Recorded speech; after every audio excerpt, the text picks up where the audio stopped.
আসসালামু আলাইকুম সুপ্রিয় দর্শক, আরেকটি নতুন রেসিপিতে আপনাদের সবাইকে স্বাগতম। আজকে আমি তৈরি করে দেখাবো আমের রাজা, সবারই খুব পছন্দের আমের মোরব্বা। এইটা কিভাবে সংরক্ষণ করতে পারবেন বছর জুড়ে এবং কিভাবে করলে পারফেক্ট হবে সব কিছু থাকছে এই ভিডিওর মাধ্যমে। যারা এখনও করেননি বা পারেন না, পারফেক্ট হয় না, আশা করি এই ভিডিওটি দেখলে আপনাদের এটা খুব সুন্দরভাবে পারফেক্ট হবে। তো চলুন ভিডিওটি স্কিপ না করে ফুল ভিডিওটির সাথেই থাকবেন। প্লিজ সবাই একটি লাইক দিয়ে ভিডিওটি কন্টিনিউ করবেন। প্রথমত আমার লাগবে প্রথমে আম। এখানে আমি 4টা আম নিয়েছি। অবশ্যই আপনারা চেষ্টা করবেন একদম যে টাটকা আমটা থাকে সেই আমটা নেওয়ার। এই আমটা কিন্তু সম্পূর্ণভাবে টাটকা না, তাও আপনাদেরকে বলে দিচ্ছি একদম যে টাটকা আমটা সেটা নেওয়ার চেষ্টা করবেন। তারপরে আমগুলোকে ভালোভাবে একটি পিলারের সাহায্যে আমি ছিলে নিচ্ছি। আপনারা চাইলে দা কিংবা বটি দিয়ে ওইটাকে পরিষ্কারভাবে ছিলে নিতে পারেন। আর একটা জিনিস খেয়াল রাখবেন, এই আমের উপরে যেন সবুজ অংশ কোনোভাবেই না থাকে। এটাকে একদম খুব সুন্দরভাবে ক্লিন করে নিতে হবে। দেখতে পাচ্ছেন আমি কীরকম করে আমটাকে কেটে নিয়েছি। আমি উপরের খোসাটা একটু মোটা মোটা করেই এটাকে কেটে নিয়েছি।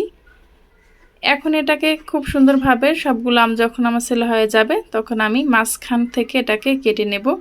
অবশ্যই এটা একটু খুব সুন্দরভাবে খেয়াল করে কাটতে হবে, যেহেতু এই আমে আটি হয়ে যায়। কাটার সময় একটু খেয়াল করে কাটলে ভালো হবে, তা নাহলে কিন্তু হাতটাও কেটে যেতে পারে। এই তো আমি কিন্তু সবগুলো আম এখানে ভালোভাবে পরিষ্কার করে ছিলে নিয়েছি। এখন আমি মাছ বরাবর কেটে নেব। এখন মাঝখানে যে আটিটা থাকে সেটা আমি ফেলে দিচ্ছি। এভাবে করে কিন্তু আটিগুলো আপনারাও ফেলে দেবেন। আজকের রেসিপিটা দেখলে আশা করি যারা কখনো আমের মোরব্বা তৈরি করতে পারেননি সবাই ইনশাল্লাহ পারবেন। খুব সহজে আপনাদের মাঝে শেয়ার করেছি। এখন আমি এটাকে একটি কাঁটা চামচের সাহায্যে এভাবে কিচি কিচি করে নিচ্ছি, যাতে করে চিনির শিরার যে মিষ্টিটা সেটা খুব সুন্দরভাবে এটার ভিতরে ঢুকে যায়। অবশ্যই এটাকে যত সুন্দর করে ক্যাচবেন এই আমের মোরব্বাটা খেতে কিন্তু ভীষণ ভালো লাগবে। এটা যদি ভালোভাবে ক্যাচা না হয় খেতে কিন্তু ভালো লাগবে না।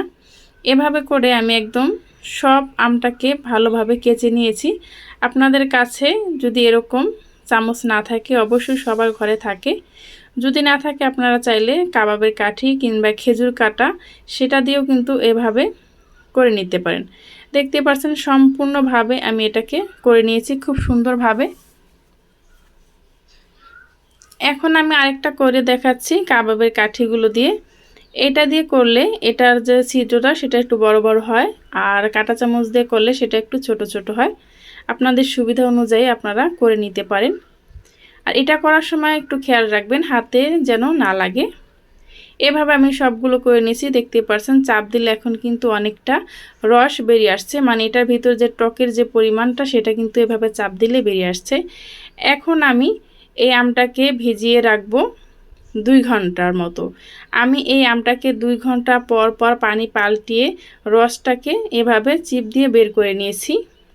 অবশ্যই এটাকে খুব সুন্দরভাবে আলতোভাবে করতে হবে।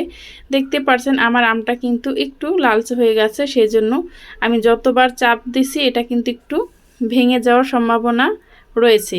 আর যদি আপনারা এটা টাটকা আম দিয়ে করেন তাহলে কিন্তু এটা হওয়ার কোনো সম্ভাবনা থাকবে না।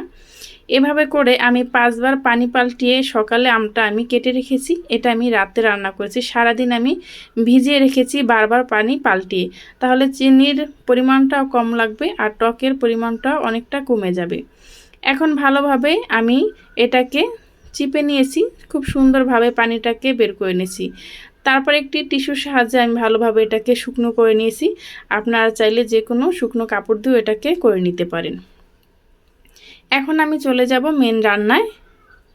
এখানে আমি আপনাদের পানির পরিমাণটা বলে দিচ্ছি। আমি এখানে 2 কাপ পানি ব্যবহার করেছি 4টা আমের জন্য। এখানে আমের সাইজটা একটু বড় ছিল, ছোট হলে আপনারা পানিটা অল্প একটু পরিমাণ কমিয়ে দেবেন।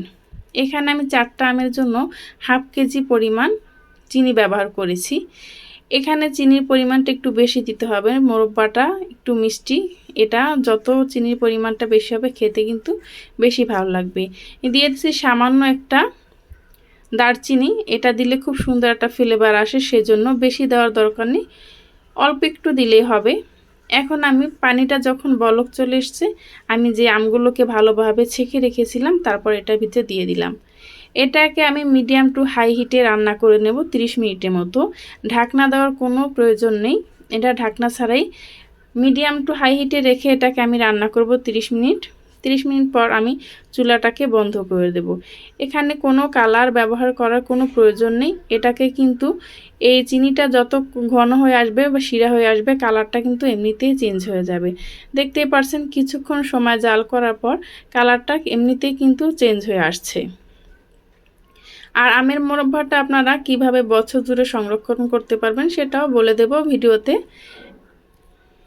এখন আমি অপেক্ষা করব শিরাটা টানা পর্যন্ত।